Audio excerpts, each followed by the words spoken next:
Cette séquence, l'écho du monde, est à retrouver en replay sur notre application BFM Business. Romain Dobry est avec nous aussi. Bonjour Romain. Bonjour Guillaume. Pour Bourse Direct, comment sentez-vous les forces en présence dans ce début de semaine ? Bien, c'est un scénario très ouvert pour ce début de semaine puisqu'on a clôturé vendredi dernier l'échéance technique des marchés dérivés du mois de mars. C'était une échéance trimestrielle et l'élément intéressant qui en ressort après cette échéance, c'est que, on a abandonné une grosse partie de l'ensemble des positions ouvertes pour des configurations et des raisons différentes. Si on commence par les marchés américains, on n'a pas reconduit une très grosse partie de l'intérêt sur les options, ce qui veut dire qu'on est peut-être arrivé au bout de quelque chose et c'est ce qu'on escomptait, ce qu'on évoquait ensemble depuis quelques temps. Possible rebond. Attention, on est dans une configuration globale sur les indices américains qui est à la consolidation, à la correction, même à la distribution, et on peut dans ce contexte-là assister à des rebonds puissants, mais l'excès de pessimisme qu'on enregistre aussi du côté des options, avec un ratio de couverture qui indique qu'il y a beaucoup d'options de vente sur les marchés américains, milite et plaide pour ce rebond et pourquoi pas sa poursuite, même si on reste capé par des niveaux de résistance importants.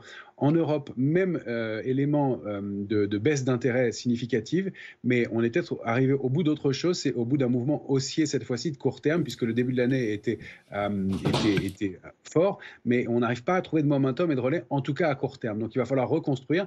Donc on est plus fort, mieux orienté sur les indices européens, mais pour l'instant, on a moins de raisons d'accélérer à la hausse. On a déjà pas mal payé les secteurs qui étaient en retard, notamment la défense qui a payé énormément. Le secteur bancaire continue effectivement, vous le disiez, mais est-ce qu'on a encore beaucoup de momentum sur BNP et Crédit Agricole? Je ne suis pas certain. Sur la Société Générale encore un peu, mais plutôt des foyers d'intérêt comme ça qui sont localisés. Donc un scénario assez ouvert. On va se méfier, on va essayer de mesurer ensemble tout au long de cette nouvelle échéance du mois d'avril quelles sont les forces en présence, quel est l'intérêt et si le rebond qui se met en place sur les indices américains, comme je le pressens, n'est qu'un rebond, comme on l'appelle, du chat mort, c'est-à-dire un rebond où les grosses mains du marché ont enlevé de la pression baissière, laissent les indices rebondir, mais peuvent former des répliques baissières un peu plus et revenir à la vente par la suite, puisque l'intérêt sur les futurs a été assez fort sur les indices américains. Oui, alors du coup, quels sont les prochains seuils qu'il faudra surveiller d'après vous ? Sur l'indice CAC 40, sur le futur échéance avril maintenant, j'ai réajusté les niveaux. Les bornes à surveiller, c'est 8019 en bas, on n'en est pas très loin, on vaut 8038. Et la borne haute, le niveau de réactivation haussière, c'est 8249. Si on va regarder du côté des indices américains, le plafond de verre, c'est toujours 5770 points.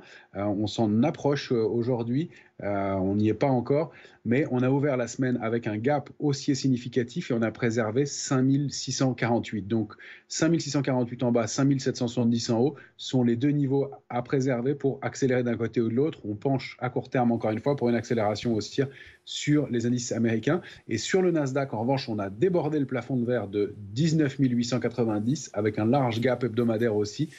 Et pour l'instant, on est coiffé par une résistance à 20 306. Mais on envisage des extensions qui pourraient nous emmener jusqu'à 20 620 et pourquoi pas une zone située un petit peu au-delà des 21 000 points sur le Nasdaq. Encore une fois, il va falloir voir comment se construit ce mouvement de réactivation haussière.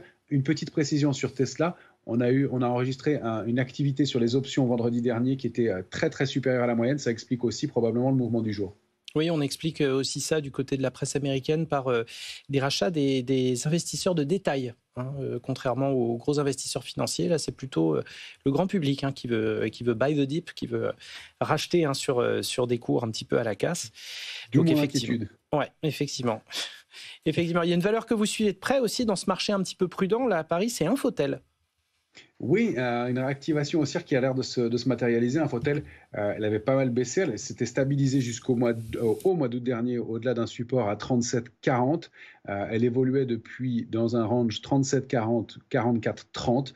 La réaction du jour avec un petit gap hebdomadaire, un petit gap haussier proche de la résistance et qui lui permet de déborder 44,30, permet de viser des extensions en direction de 51,20, 55. Donc une réactivation haussière et un double bottom qui se met en place pour Infotel avec des volumes significatifs, un gap haussier et pour l'instant, en tout cas en ce début de semaine, le débordement de cette grosse résistance à 44,30 dont la préservation sera clé pour la suite du mouvement. Infotel, donc un titre sur un carrefour technique. Merci Romain Dobry, on vous retrouvera pour Bourse Direct à 17h35 à la clôture des marchés. Merci. On parlera aussi de la Turquie dans un instant, la bourse